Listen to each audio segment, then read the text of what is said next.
My fault. Or maybe this is something that happened in my past. And in my past, I have to come to the place I never dealt with that. And so someone says this, and I get the flashbacks on the past. And so there's where the hurt takes over. Okay, so we ask the question, is any of these feelings my fault? Think about it now, because the more you're thinking, the more you're putting yourself in a position to think maybe it's your fault, you're taking more control over the emotions. The next one, number 5, does the other party know how I am feeling right now? Okay, now when I vent the anger, if I vent it in the wrong way, they don't really know how I'm feeling, because what they're doing is hurting. You hurt them because they hurt you. And so it's not about understanding what you're going through, understanding your feelings. It's not about that at all. It's about them now wanting to defend themselves. And here's where the escalation takes place. So before I respond to that anger, I need to ask myself, do they really know what I'm feeling? Okay, and if I start exploring, is this my fault? Maybe there's something I didn't share, so I need to put the two together so I can share it with them so they can know what I'm feeling, rather than try to defend themselves because I'm venting that anger against them. Okay, let's go on. Number 6, what would be the best way to let the other party know about my feelings? Now that's going to take some thinking. I need to let them know so this won't keep happening. But what would be the best way for me to let them know? How could I get it to them without hurting their feelings? Again, I don't want them to hurt. I want to slow this down, take control of this, so I don't want them to hurt. So what would be the best way to let them know what I'm feeling right now? Think about it, and think about ways, different ways, scenarios that you can use to share the facts with them. Number 7, what might be the outcome of my telling the other party in this way? Okay, so how are they going to respond? I want to make it the best, but I want to try to anticipate how they're going to respond. Now again, one of the things that we want to note here is when we share this material with them, when we share these ideas with them, they need to be in control of their emotions, and I need to be in control of mine. That's why I take the time to answer these questions, and I write down the answers, because I don't want to go back and think, well, you said this, you did this, and we're now condemning the person rather than talking about the problem. Okay, so with this in mind, then, I've got to be in control of my emotions. They need to be in control of their emotions. Okay, let me go on to the next. What positive thing could I say to the other party when I'm ready to talk about my feelings and the cause? Okay, what positive thing? In a moment we're going to talk about when and how to confront. Okay, what positive thing can I say? You see, in the concept of saying positive things, if I start out with a negative, I don't like what you just said to me, you're going to put up a wall of defense. On the other hand, if I started out by saying, you've got so many good ideas. I really appreciate how you think of me and how you care about me and all of this. But something was said the other day, and I just want to know, and not again, you said something. No, something was said the other day, and I just need to share it with you. I want you to understand me, and I want to understand you. You see, when it comes to sharing this, there's only 2 reasons: to understand and be understood. That's the only 2 reasons for communication. It's not about hurting. It's not about getting even. It's about understanding and being understood. So when you answer these questions, you get a better picture of understanding yourself. And so with that then, what positive thing could I share to let them know I really want them to understand what I'm going through? I don't just want them to hurt. Next question, is my sharing of these feelings for the purpose of hurting or to understand and be understood?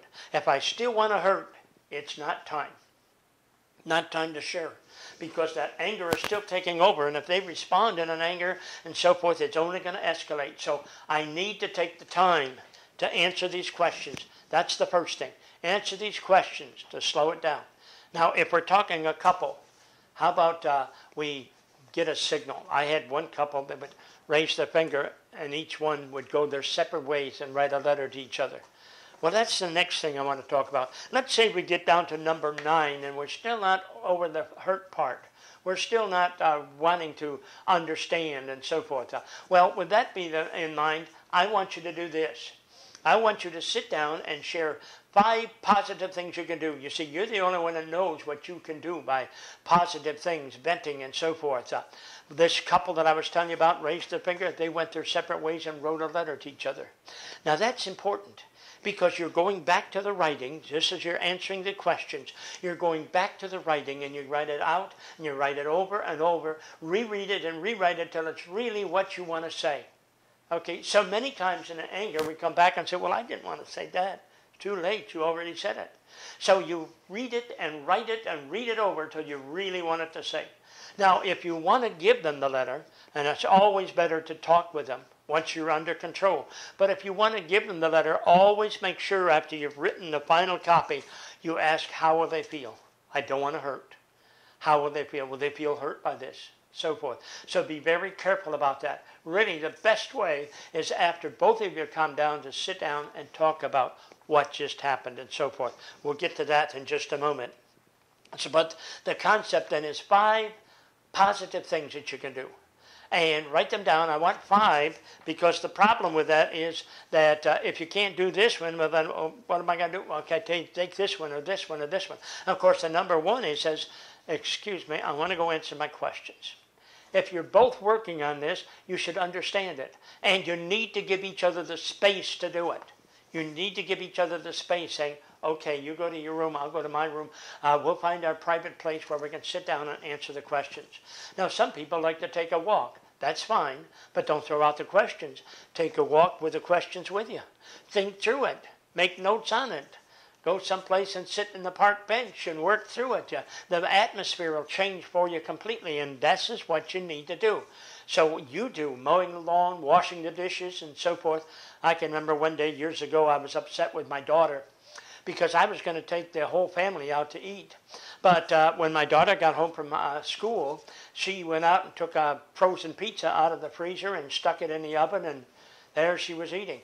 Well, I come down and I could smell that aroma. I thought, oh, I'll lay down. It'll be an hour and a half or so before my wife got back.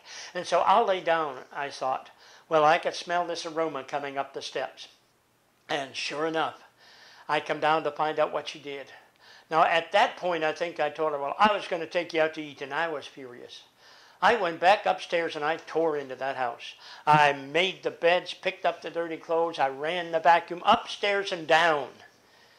And I can still remember to this day running the vacuum under the living room couch and thinking, you didn't tell her we were going out to eat.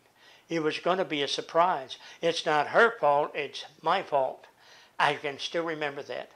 Now, what was interesting is I apologized to my daughter because I didn't say anything that was negative. I didn't have to take bad words back or anything like that, or hurtful words. I didn't have to take that back. I didn't do that. But I know she felt the tension and so forth. But what was interesting, when my wife come home, you know, when you run a vacuum over a thick pile rug, you got all these tracks in there, okay? When she comes home, she sees, oh, the rug has been vacuumed. Awesome. Now, I went out with the family to eat, and my daughter probably saved me some money because she wasn't that hungry. She had just eaten some pizza. But the bottom line with it is I found something that would make me stop and think in that vacuuming and so forth. And when I got done, I felt good about the outcome.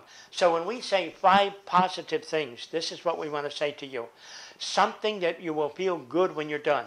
As compared to this, I want you to hurt, and when you're done with the whole picture, it makes it so painful. You're back to the idea of your embarrassment and your guilt and your low self-esteem because you didn't want to do that. You've got a constant reminder then of how to patch this up and so forth. There's a huge reminder of your failures because you didn't bring it under control. So take and make a list of 5 positive things that you'll feel good about when you have got done with it and accomplished with it, and things that will help you understand the spouse. You see, anger vented in a positive way can be a tremendous blessing to a relationship because it helps us to understand each other better. Helps us to realize that we've all got feelings, and maybe even share some things of our past that we never shared before, because that's what brings on the feelings. So very important that we use that anger to build a relationship, not destroy it. Now, I want to look at another segment here.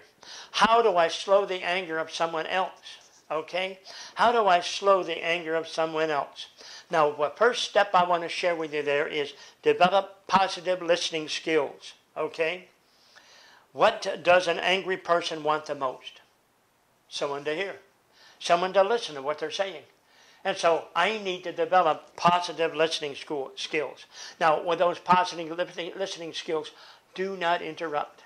When you're trying to tell me what's upsetting you and I interrupt, but what about this? Well, yeah, but what about that?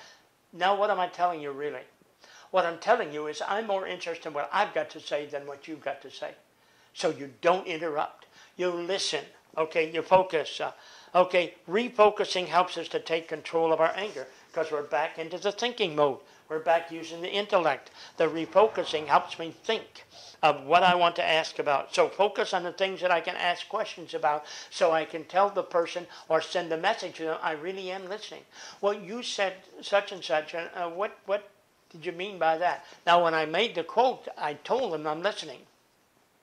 And if I don't understand it, I need to have them explain it to me, not me interpret it. Well, is this what you meant? No. Have them tell me, what did you mean by this? These are the listening skills, okay? Focus on the things that you can agree with.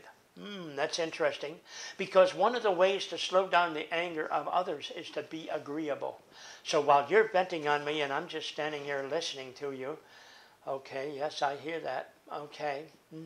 And you said that they said, okay. But now, something said that, wow, I have to agree with you there. Nobody should ever treat you that way. I never should have done that. Or so-and-so never should have done that. When you're agreeing with them, what you're doing is you're disarming the person. Okay? You're letting the person know that they were right and you're not their enemy. You're listening to them. You're not their enemy. When that couple was doing that arguing in front of me, I wasn't going to interrupt. I didn't say anything until she finally, after they slowed everything down, says to me, well, what do you think? And so then I just shared the thoughts that I had. I shared what I was seeing and what my thoughts were. You need to go figure out why you want to be married. You need to go think this through because they weren't doing the thinking. The anger was.